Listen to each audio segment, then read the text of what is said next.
This month of May is a celebration of Road Safety Month. We promote road safety awareness po sa mga road users, lalo na po yung mga academe, no, na may mga kabataan, especially kasi meron tayong interactive center.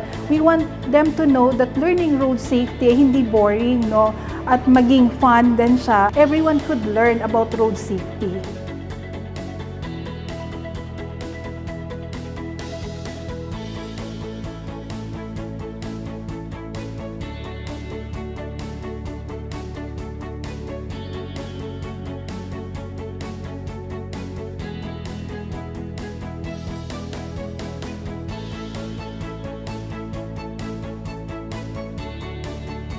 Sa akin po, bilang isang driver, mas marami pa pala akong matutunan na nandito sa loob.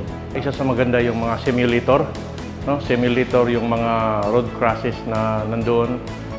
Discipline ourselves para at least lahat na nakita namin dito, kaya may express din natin lahat dito. Kumbaga, may experience natin lahat in the future. Okay? Actually, maganda nga yung napaulat natin sa 4D, at maganda yun talaga na possible na pwede mangyari sa drivers natin.